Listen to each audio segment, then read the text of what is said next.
Okay, here we have Florence. She's a Falmouth working boat, made by Cygnus Marine. She's a Tamarisk 29. She's based on the Falmouth working boats. She's still fine working today, dredging oysters. Got new anodes. Runs prop, the cutlass bearing and shaft and the drip seal were replaced 2 seasons ago.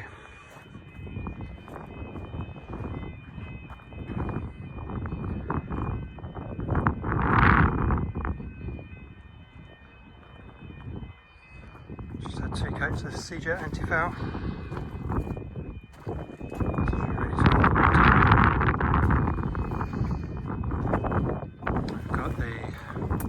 Magnetic log and the depth sounder.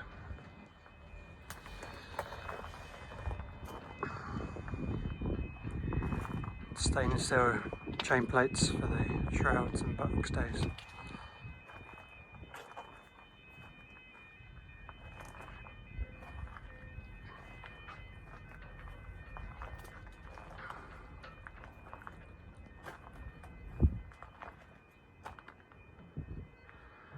See the bowsprits raised currently. Save on length when you're in a marina or boatyard.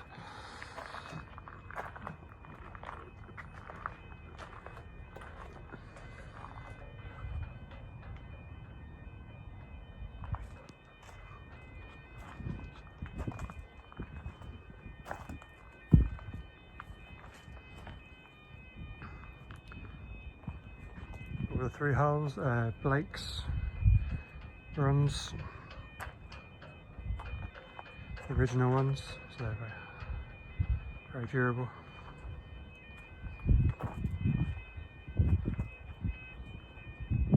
Okay, we're on deck of Florence. Okay, got a teak cockpit. Pilotage cockpit coamings.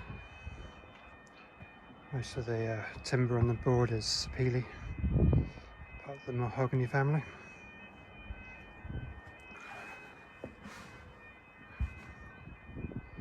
Run sheet winches and runs winch for handling the halyards and reefing lines. Ferrino instruments.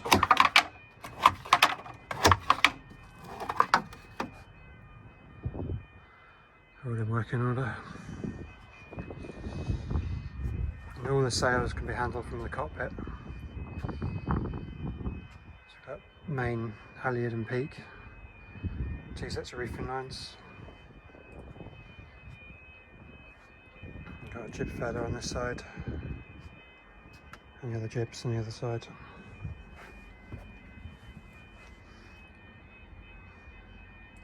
Bilge pump. And a large cockpit locker with the engine panel for the Beta 30.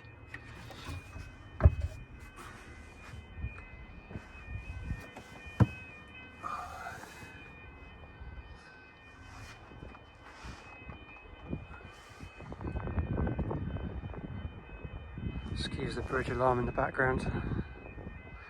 Driving us crazy all day.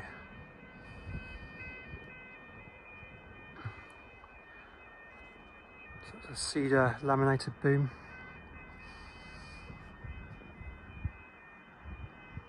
And aluminium gaff.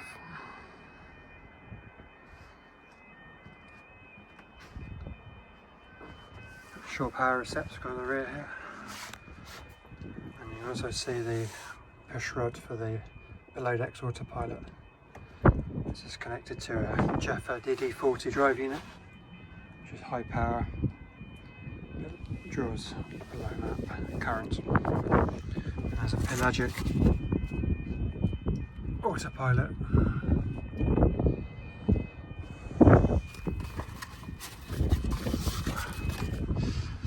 Okay, moving forwards, running backstays.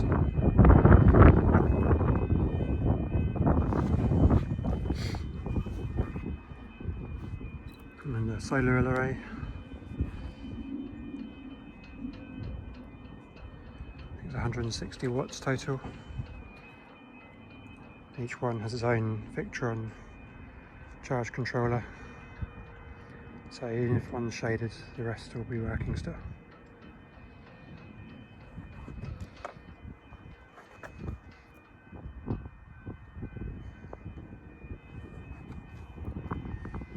The rigging is spliced stainless steel with stainless bottom screws. The good thing about this is you can inspect the joints for any corrosion, unlike the swaged terminals. 2 hatches, one above the saloon, one in the fore cabin.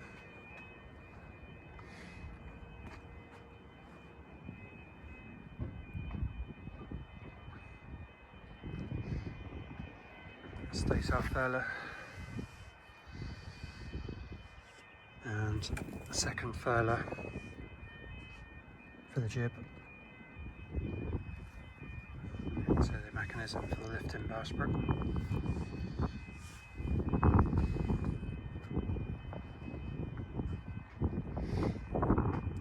This high speed.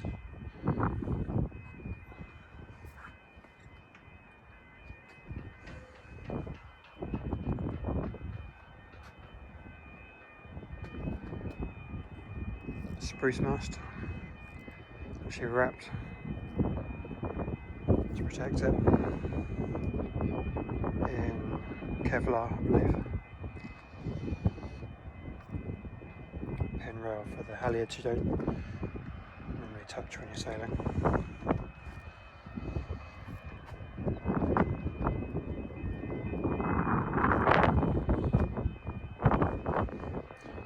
The hull is made of GRP. The deck is sandwich construction of cedar and carbon fibre.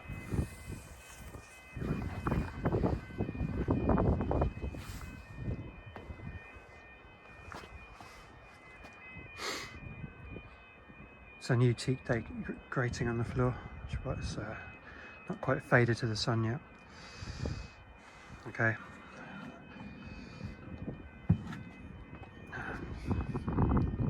Alright, let's go down below. Okay, so here we are, going down below on Florence, sitting at the top of the companionway here.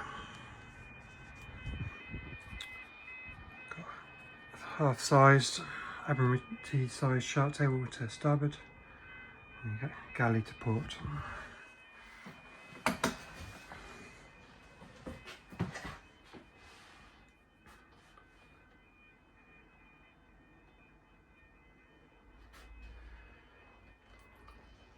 Got a Taylor's paraffin cooker.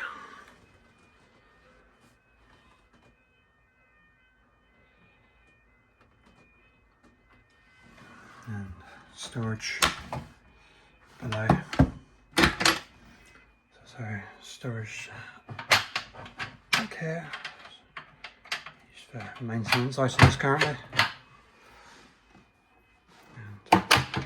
Storage under the sink. It's good sized locker under the sink. Place for plates and bowls. And a couple of cutlery drawers.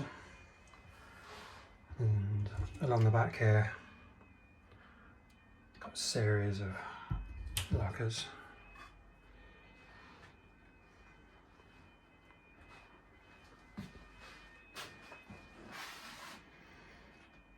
Behind the steps, got some hanging space.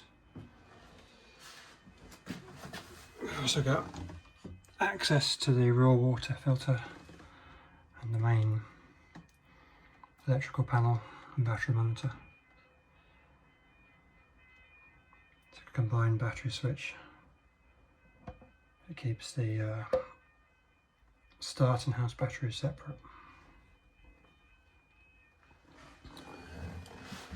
So yeah, speaker there for the Fusion stereo.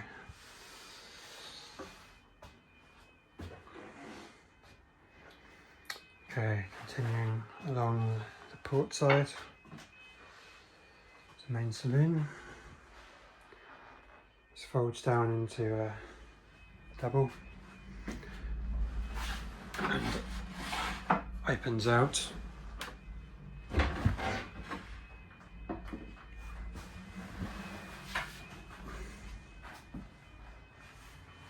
So could probably comfortably seat 8.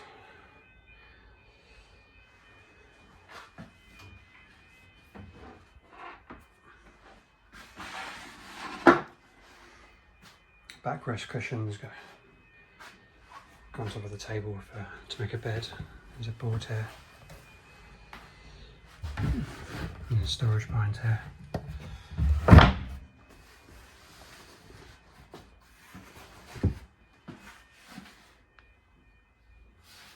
Actually, more storage for items you might not want to use very often. Just to keep the mast climbing gear down there and some spare water. Under the bunks, there's 100 litres per side for water tanks, and there's a third tank under the floor in the galley area. This is just a single berth. There's lee cloths.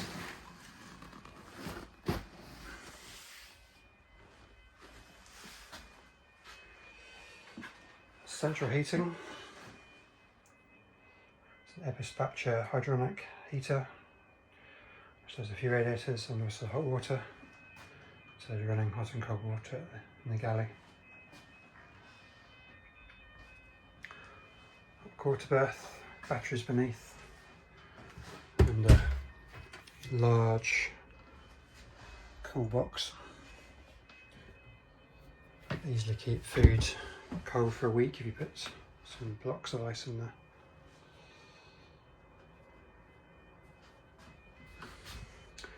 Chart table, front edge flip up so you can fit a whole chart on. And storage beneath.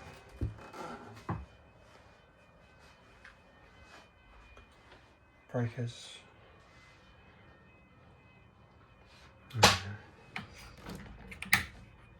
It's a PC chart plotter software for navigation. There's also an AIS transponder and Fusion stereo and standard Horizon VHF.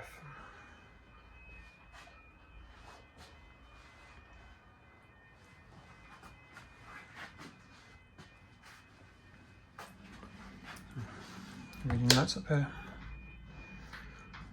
All the lighting is LED, 7 battery.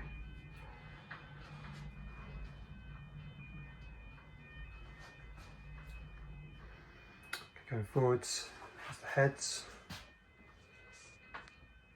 Got a vac, manual sea toilet to port, and the heated towel radiator off the hydronic system. Teak grating to the floor for a shower drain, and to starboard there's a vanity unit storage.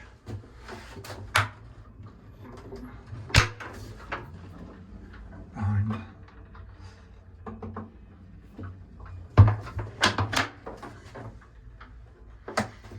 Set this out for a shower. Going forwards. Full cabin. It's a comfortable single berth.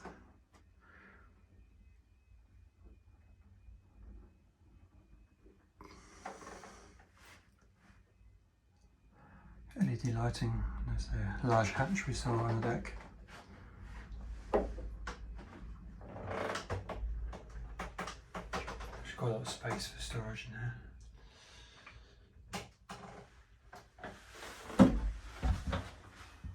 Okay, I have a quick view of the chart table with the instruments on. Open CPN running. Charts. These are connected up to the instruments in the cockpit, so you can send steering directions. It's down here, we've got a little device for measuring water use. If I just turn a tap on, you can see it comes up with the remaining water in the tank. You can see that.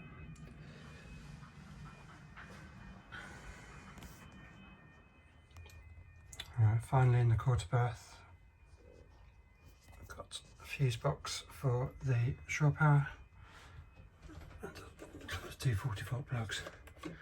There is an inverter under the chart table as well.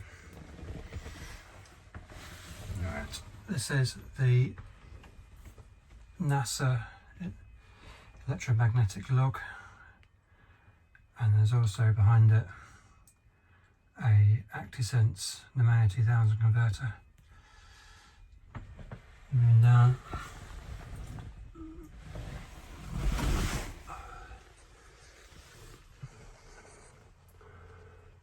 We've got the wireless receiver for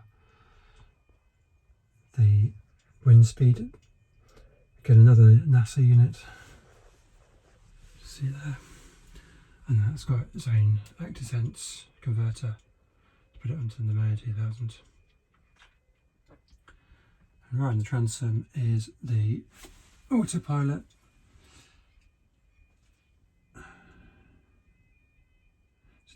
It's a Heifer DD40 drive unit, and there's a position sensor and the drive electronics next to it.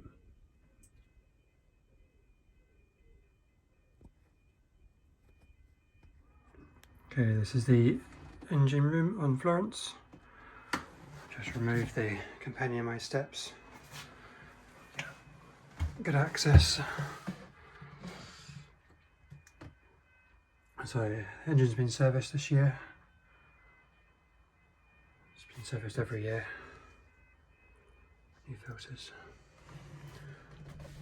It's got new feet as well. Now this is a Beta 30. Wasn't original to the boat. Had a two-cylinder engine in before, which is a bit underpowered. So 30 was fitted probably about 2008 maybe, not quite sure. The filtration, camera. There's two sets of filters. So if one gets blocked, you've got a backup. There's a fuel lift pump there in the centre.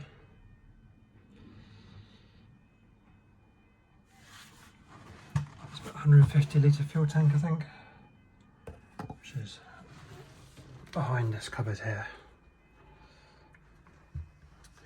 Alright, also in the engine bay we've got the dispatcher heater.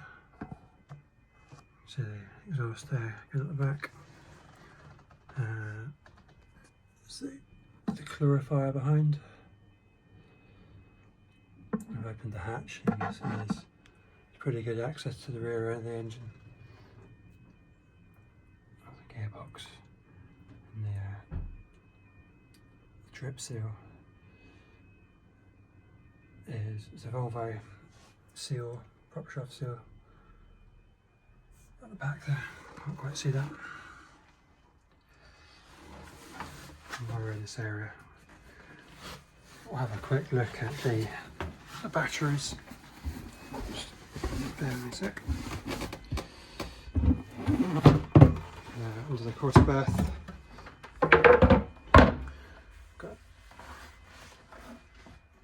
a flooded battery for the engine start and a lithium house battery. It's a Sterling 100 amp hour. See the solar charge regulators and fusing. The shunt, Victron shunt at the back there. Oh, sorry. Bus bars. Got a master volt 240 volt charger, and there's an Orion, Victron Orion XS, brand new DC to DC charger.